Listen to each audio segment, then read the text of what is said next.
The words echo in my mind like the toll of a funeral bell, slow and heavy, each one marking the end of something I will never get back. I whisper them into the empty room, knowing you will never hear them, knowing you are gone, and that silence is my only companion now. I made the choice for you because you couldn't, because you wouldn't, because you looked at me with those wide, frightened eyes and said you trusted me. You told me you didn't care what happened as long as we stayed together, as long as I held you through the storm. And so I did. I held you. And in holding you, I broke you. I can still see your face the day I told you we were leaving. Your lips trembled, your fingers clutching mine so tightly it hurt, as though you could anchor yourself to me, and to the life we'd built. There was a small, desperate hope in your eyes that made my heart ache. You didn't ask where we were going. You didn't question me. You just whispered, "Okay," because you believed in me. But you didn't know that we weren't running towards something, we were running away. I thought I could save you. The palace walls were closing in, the court was burning behind our backs, the enemies at our gates sharpening their blades. There were plans being made in secret, plans to tear us apart, to use you against me, to hurt you because they knew it was the quickest way to destroy me. I couldn't let that happen. I couldn't let their poison touch you. So I decided for you. We left in the dead of night, slipping past guards who would have gladly died to protect us, past allies I no longer trusted, past the world we had built together. I didn't tell you why we were leaving, didn't tell you what I feared, because I thought ignorance would keep you safe. I told myself it was love. But love should never feel like a knife pressed against the skin. The journey was brutal. Cold winds cut through our clothes, food grew scarce, and the road seemed endless.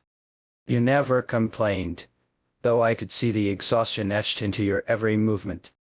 You smiled for me, even when your lips were blue with cold, even when your hands trembled from hunger.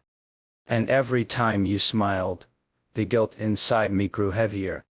Because I knew what I had told you, that there was no safe place waiting for us at the end of this road. There was only running, only hiding, only the hope that if we stayed ahead of them long enough, they would give up. But people like that don't give up. The night they found us, I felt it before I saw them. The air grew tense, sharp like the edge of a blade. Our son was asleep in your arms, his small breath soft against your chest. You looked up at me in confusion when I grabbed the sword I had promised I would never wield again. "Stay here," I told you, my voice rough. "No matter what happens, don't move." You shook your head, fear flashing in your eyes. "What's going on? Tell me the truth, please." And for the first time, I couldn't. Because the truth would have destroyed you. The fight was chaos. Steel clashing against steel, the night alive with screams and fire. I cut down anyone who came near you, my body driven by a desperation so fierce it bordered on madness. I would have killed 1,000 men to keep you safe. But desperation makes you reckless. I didn't see the blade until it was too late. It wasn't mine they aimed for, it was yours. You fell before I could reach you, our son slipping from your arms as you crumpled to the ground. The world slowed, sound fading into a dull roar. I caught you before you hit the earth, cradling you against me. Your blood was warm, seeping through my fingers, staining the fabric of my clothes. "Stay with me," I begged, my voice breaking. "Please, please don't leave me." Your lips moved, forming words I could barely hear. "I trusted you." The light in your eyes dimmed, your body going limp in my arms. And in that moment, everything inside me shattered. I killed them all. Every single one of them. When it was over, the ground was slick with blood, and the night was silent again. I returned to where you lay, our son wailing beside you, his tiny fist clenched in terror. I couldn't bear to look at you, couldn't bear to see the stillness of your body, the way your chest no longer rose and fell. I had promised to keep you safe. And in my desperate attempt to do so, I had led you to your death. Now, I sit in the ruins of the safe house we never reached, our son asleep beside me, his small face innocent and unknowing. I whisper into the dark, my voice hoarse and broken. Why, baby, I decided it for you.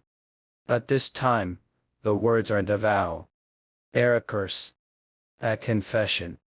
A weight I will carry until the day I join you in the cold, unyielding earth. And when that day comes, I hope you will forgive me not for deciding, but for everything that decision cost us. The words are ashes on my tongue now. Each time I repeat them, they burn a little more. These words have become my prison. They echo through my head with every step I take, every breath I draw, wrapping around me like chains I can never break. I thought I was protecting you when I made that decision. I thought I was saving us both from a future filled with pain and bloodshed. I told myself that it was the only way, that sacrificing a little happiness now would secure a lifetime of safety later. But I was wrong. I was so terribly, unforgivably wrong. And now, here I am alone, hollow, and drowning in the consequences of my own choices, clutching our son like a shield against the darkness while your absence tears at me like an open wound. The night you died never truly ended for me. I still see it whenever I close my eyes. The flicker of torchlight on the palace walls, the pounding of boots echoing down the corridors, the sharp metallic ting of blood hanging in the air. Your scream, bud. Your scream still rings in my ears, raw and desperate, as if you knew, even in that last moment, that I had failed you. I remember reaching for you, but the distance between us seemed endless, a cruel stretch of space that mocked my weakness. Soldiers surrounded us, their faces blurred and indistinct, nothing more than shadows in my nightmare. I fought, I bled, I killed, but I could reach you in time. And then, just like that, you were gone. Your body went limp in my arms, and the world went silent. Even the soldiers froze, as though they, too, were stunned by the finality of it. I remember shaking you, begging you to open your eyes, promising you that I would fix everything if you would just come back to me. But you didn't. You couldn't. For days, I didn't move. I sat there in the room where you died, surrounded by the remnants of our shattered life. Blood dried on the floorboards. Your hairpin lay bent and broken beside the window. The blanket you had wrapped yourself in only the night before still carried the faint scent of your skin. I sat there like a ghost, staring at nothing, while our son wailed in the corner.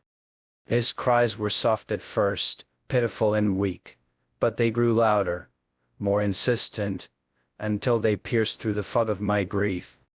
It was only then that I realized the awful truth. I wasn't allowed to die with you. Not yet. Because there was still a piece of you in this world, a piece I couldn't abandon. Our son didn't understand loss. He didn't know what had been taken from him. All he knew was hunger, cold, and fear. And if I gave in to the weight crushing my chest, if I let myself crumble completely, he would suffer too. So I stood. My legs trembled, my vision blurred, but I gathered him into my arms, and forced myself to move. I did look back. I couldn't. If I did, I'd never take another step forward again. We ran through the night like fugitives, the wind biting at our skin, branches tearing at our clothes. I had no plan, no destination, only the desperate need to get as far away from the palace as possible. Every shadow felt like a threat, every rustle of leaves like the whisper of an enemy close behind. I knew they would come for us. They would call me a traitor, a murderer, a coward who fled in the face of duty. And maybe they'd be right. But none of that mattered. All that mattered was keeping our son alive. The first months were the hardest. I learned quickly how cruel the world could be without a crown to shield me. Once, I was a prince with endless resources at my command. Now, I was just a man with nothing but a grieving heart and a baby who depended on me for everything. I begged for scraps in villages where no one recognized me. I worked for a bowl of porridge, slept in abandoned barns, and sold the last of my jewelry piece by piece, knowing each coin meant one more day of survival. There were nights when I held our son close, his tiny body pressed against my chest, and wondered if it would be easier to just let go. To stop running, to stop fighting, to surrender to the despair clawing at my soul. But every time the thought crossed my mind, I looked down at his face and I kept going. Because if I gave up, it wouldn't just be my death. It would be yours too, all over again. Years have passed since then. Our son has grown into a curious, bright-eyed boy. He asks questions about the world, about why we move so often, about why other children have mothers, and he does not. His laughter sometimes catches me off guard. It sounds so much like yours that it makes my chest ache. And every time he asks where you are, I lie. She's watching over us, I tell him, forcing a smile through the tears I keep hidden. She's proud of you. She loves you very much. But the truth sits like a stone in my throat. The truth is that you died because of me. Because of my choices, my arrogance, my need to control what I should have trusted. The truth is that I wasn't strong enough to protect you. Tonight, as I sit by the fire with him,